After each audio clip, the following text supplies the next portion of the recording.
What's a huge red flag when meeting new people? Feeling worse after meeting them than you did before. Sometimes the person just seems off, but you can't put a finger on what exactly. Over time, you realize that your gut instinct was correct. You barely know them, but suddenly you are their best friend. Everyone else is just awful. You are so special and awesome. Especially at listening to their many problems. Because you are so empathetic and smart and insightful, don't run. Sprint. I once met a girl who told me she'd stabbed her ex-partner and didn't believe in human rights, all within about 5 minutes. They immediately talk shit about a stranger. When they engage more about themselves than contribute to the conversation. I've met a few people who would talk all the problems they've had and would hardly ask any questions back. I've always felt so uncomfortable in these scenarios and usually don't pursue in a relationship with these types of people. If they harshly criticize you for making a mistake. It's fine to be annoyed with someone for making a mistake, but it's not okay to bully them over it. I was called a retard once as a teenager by a so-called friend because I bought her the wrong item for her birthday present. I remember feeling like the most stupidest person on the planet. Edit. Okay guys, I'm aware I've made a grammar boo-boo. I don't know if it's a red flag, but I opened a new friend's fridge and there were 5 mostly empty jumbo-sized jars of mayo, like 12 2-liters of generic soda, and a load of damp hot dogs just kinda sitting on a plate like they were waiting for something, ominously. I took a peek in his freezer and there were about 50 banquet pot pies, stacked all the way to the door. They were all sausage and gravy. I bought one the next time I was shopping and I've got to say, they're not terrible.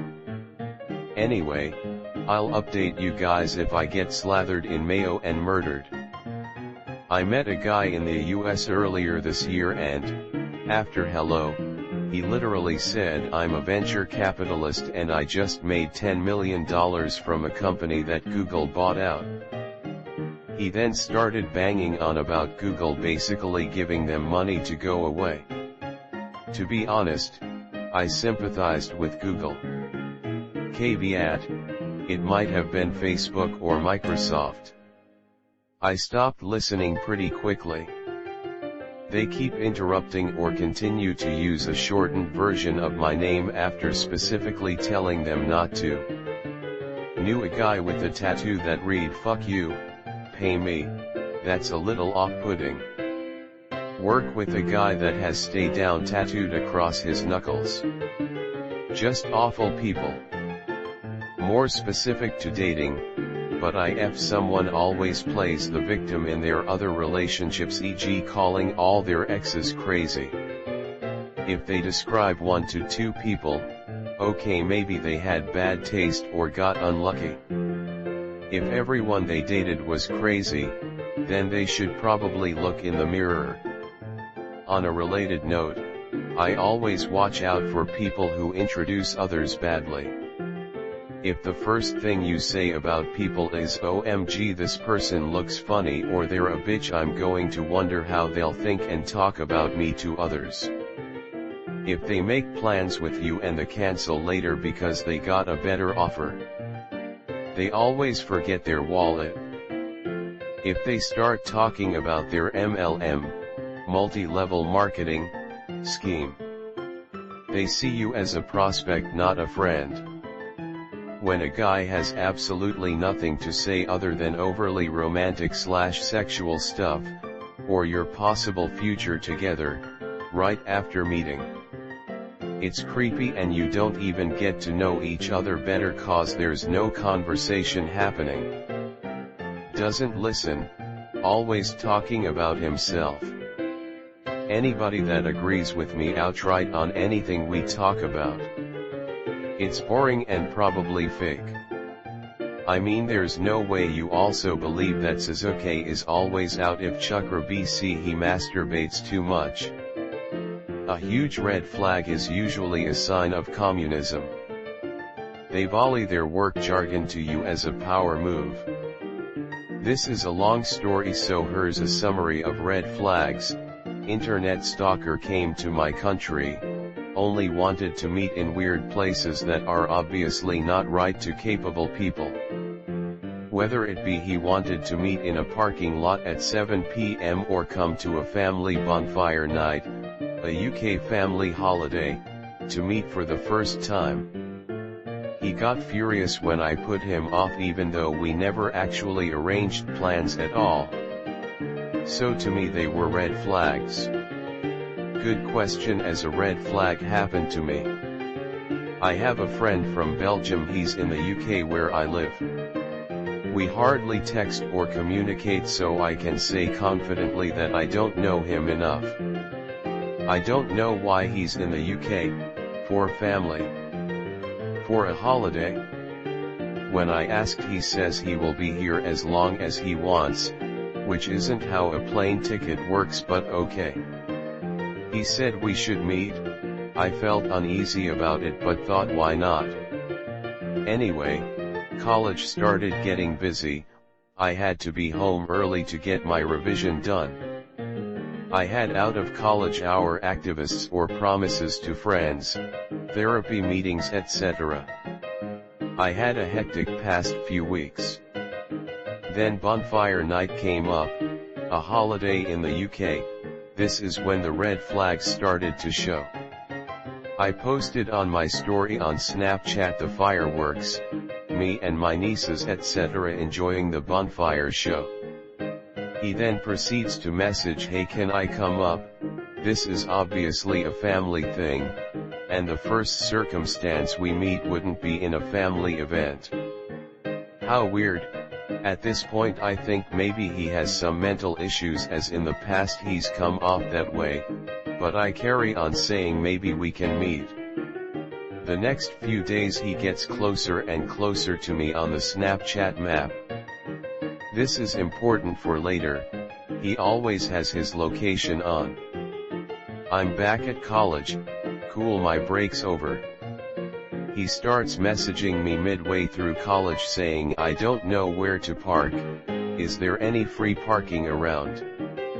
To which I reply, WTF, we never arranged anything, we haven't spoken since bonfire night, but he's obviously driving around my college looking for free parking. Anyway, the next day he says he's parked at Aldi and we can meet. Aldi is super close to where I live, so yeah, creepy. Then he starts getting aggressive, saying I can't keep putting him off and that I'm pushing his buttons, yet the only way he wants to meet is in some creepy way. Not on my break at a nice coffee shop or relaxed atmosphere. In a parking lot or a family event. Then he asks, can he park in my drive? I tell him straight up I won't be meeting him, but in the nicest way possible. He gets furious, he threatens to come to my house etc. and kill me.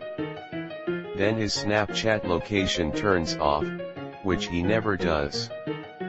The next night my brother hears someone on the pebbles outside our house, the gate is left open, we always close it to know who's walked in and out, and then I run upstairs to my brother's window to watch the front of the house, and I see a red car, most likely his, driving away. Since that night nothing's happened, but yeah, creepy. Treating wait staff poorly. Or anyone in a customer service job, really? Or, you know, anyone. When they ask very personal, probing questions, expecting you to trust them completely when you barely know them. When everything is about them. Have you ever wanted to be your own boss? Do you want to earn some extra income? If they quickly become enamored or shower you with too much praise before getting to know you. especially if they put on a much too intense display of love and affection. I don't mean flirting, I mean declaring their love or emotional affection, or being overly generous. This can be a red flag warning of someone who is abusive, either as a relationship or even as a friend. Abusive people at first, and usually for the first few months or even a year, can be extremely charming and pour affection onto you, but the facade will start to slip. It'll be subtle at first, but then their effort to make you happy will gradually slip away to nothing and you'll be treated quite poorly by them. They may still on rarer occasions be nice again, but this is to stop you from leaving them and they'll be right back to their bad behavior. The effort at first is to obtain you, then they turn more self-centered and reveal they care little for your needs once they have you, so to speak. This isn't always the case, but it is something to keep a close eye on and not allow them to manipulate you if their care turns out to be a facade. And always remember the golden rule: live with someone for 6 months before getting engaged to marry them. Gets angry over the smallest thing. The cashier shorted you $1 when giving change. Mistakes happen. Doesn't mean he/she was trying to scam you. They ask if you live alone. Here is a list from my experience. A. Bragging about the good deeds they do all the time. They are doing this to portray themselves as good people. B. Treating strangers rudely for no reason, cashiers, waitstaff, custodians, non-workers, etc. C. Talking about sexual things with you when you just met. This means they have no boundaries/social skills and are probably into deviant stuff. D. Catcalling/whistling at women/men. Same as C. E. Overly opinionated and militaristic about something. This can be in connection with religion/atheism, political party, veganism, etc. These types of people are aggressive in other areas of life and hard to get along because they think they are always right. Having a photo of yourself and only yourself as your background picture. They don't bother to have a fluid back and forth interaction with you. I met a dude at a party with my husband and this dude only answered questions we asked about him and asked nothing about our interests. At first we thought he was shy, but he got pretty detaily about his music interests. We got the heck out of there because we didn't feel like listening to his I Me My show. They are proud, calling themselves jerks, two-faced and other very questionable qualities. A guy at work always tells new people how much he hates being married. Apparently loves his wife but hates being married. Then goes on to say she doesn't let him drink because he becomes a nightmare to be with. Pretty sure he drank in excess on a regular basis, and that she will divorce him if she catches him. The dude still drinks and drives home to his wife. He keeps a toothbrush and toothpaste in a bag that he hides in a bush near his house so that she can't smell alcohol on his breath. Found out all of this after speaking with him for 5 minutes. Apparently it's the same story with everyone. Asking sexual questions or trying to steer the conversation towards sex. Always look out for the two sheds, those people who can't go for 5 minutes without one-upping someone else. Not gentlemanly empathizing and sharing their experiences, but taking the whole "that's nothing, listen to my story" route. People who are mentally and physically draining because they constantly victimize themselves and seek pity and attention from everyone by faking emotions or exaggerating them. Saying stuff like "I don't get along with others" or "most girls hate me." If most people hate you, you're probably the problem. Had a cab driver yesterday afternoon who kept commenting on every schoolgirl with a short skirt, so, that I guess. If you meet them and they're ranting and raving about their bitch of a girlfriend, their backstabbing friends, and how the whole world is doing them dirty. Sure, they might be having a bad day and are venting, but in my experience, people who openly and eagerly vent that stuff to strangers in public are usually much more at fault than they care to let on and cause a lot of drama. When somebody you've just met is openly racist with you, expecting you to share the same feelings, it's as if they just automatically expect you to share the same feelings. They brag too much. To clear things a little, I live in Iran and boys/girls schools are separated. And I'm a boy. The red flag is bragging about how many girls they know or have their numbers like they are some kind of playboy or Johnny Sins. I thinks it very petty. My ex told me early on in the relationship that she had an incest fantasy. That should have been the first red flag, but I didn't take it seriously at first and thought she was joking until I caught her cheating on me with her blood-related cousin. If they use racial or homophobic slurs, when small talk becomes that person following you around. I had a more recent experience with this, but ignored the warnings mostly because of excessive guilt tripping. There's absolutely nothing wrong about talking about a rough home life, but when you bring it up every 5 minutes, it feels like you're fishing for compliments/begging for attention. They pry you away from others.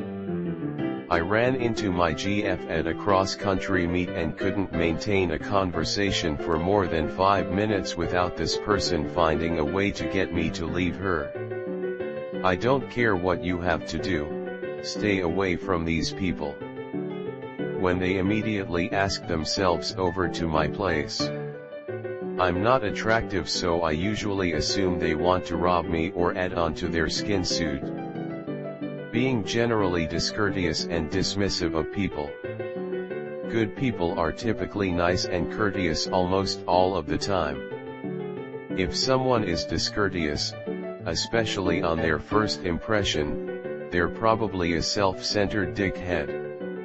If they're dismissive, but nice to you later, it's probably based on some perceived status shift, of you, in their mind, in which case they're dicks who are nice to you if they think you're cool/worth it. People who just give you a subtle shit look, like a snarl or a sneer, when you first meet them. Or I have noticed this thing some people do where one of their eyes twitch. When they show you who they are, believe them. Bad vibes. Go with your gut. If they talk poorly of other people, their level of empathy towards a person in a service position, it's an age-old telltale sign. If someone mistreats the waiter, they will have no problem doing so to anyone they perceive as less than their equal. Black catting people, this is where a person will tell a story and when they have finished the person listening doesn't ask questions or even seem interested, they just jump in because they have a similar story but it's much bigger and better than your. Hence my cat is blacker than your cat sort of thing. Mentioning essential oils in any context. You can't say anything nowadays. Or something similar. Usually a red flag for me that this person has some fairly toxic views. I'll give them a chance, but my douche radar has been activated at this point. When they're constantly butt kissing and overly complimenting everyone or just one person. Leaving their rubbish on restaurant tables or cinemas floors, being mean to their friends, being on their phone the whole time or constantly pushing their opinions onto you. People who talk about all the people they know and how many friends they have. Met a lady recently who was nice but just kept talking about how she has so many friends and is always meeting her friends and is so busy with how many people she knows. Like, look lady, I get it. But where are your friends now? One that has always stuck out to me is whenever they recount events from the past, they are always the hero of the story or never seem to be the one making any mistakes. They either are trying to make themselves look better or they truly believe themselves to be infallible. Most people understand being the fool in a story is humanizing and relatable. Narcissistic people try to cover that up when they are mean to service workers. I met someone last night who was teasing a lady who worked at the bar, and he was right on the line of pushing it too far. I told him he was acting like a bit of a dick, and he then made a racist joke. I stopped talking to him after that. They talk about themselves constantly and don't ask anything about you or let you add to the conversation. They have a cake day on November 9th and have the word slut in their name. Hi, I'm Karen. I have a daughter and son. Probably that big one near the Kremlin. Oversharing. There's a difference between being open and authentic with new people and just not having good boundaries. Listen to how they talk about others. If they talk poorly of others, they will do the same to you. People who tell you something personal about themselves very quickly after meeting. I don't know you. I have no idea what you want me to say once you tell me you're having terrible period cramps, suffering from PTSD, avoiding your stalker ex, allergic to dairy, etc. We have just met. This is not a conversation anymore. You are just throwing information out at me. My guideline for what is too personal is if the speaker telling you these things would dream of asking these things of the listener. No. Then it's too personal to share. Any type of bigotry. If I meet someone and they make some bigoted comment, then I try to distance myself and ignore them. When they talk shit about someone who's not there, or when they listen to themselves talk and don't care about what you say, they ask you to come over to hang out. You arrive and need to use the restroom. When you go inside, the floor is covered in plastic sheets. There's a large syringe and glass vial with no label on the sink next to a bunch of large cotton bandages and several scalpels. The shower curtain is missing. Hanging from the curtain rod is an 4-bag. The bathtub is full of ice. You should probably run. Inconsistency. Maybe they are super charming towards the senior staff but rude to juniors. Maybe they are really charming and helpful to you but rude to serving staff. Maybe they say they like all the same things that you do, but when you probe them on a topic all you get is superficial answers. There are lots of ways someone can show inconsistency, but it usually means that they want you, or someone, to think they are a certain kind of person when it's not who they are. They tell you extremely personal information shortly after meeting you. Usually means they use sympathy or quirkiness to identify with people and build relationships, rather than building rapport naturally on common interest and respect. Anyone who mentions their political stance or religion as if it's a defining characteristic of themselves, probably not worth a lengthy conversation. After you get introduced, they kind of just look at you silently and then go about their own conversation. No handshake or how d'ya do, no nice to meet you, and they sure as hell won't include me in the conversation. At least with these folks you know they suck right off the bat. They use TikTok. How they treat their servers when going out. That they ask for a blowjob.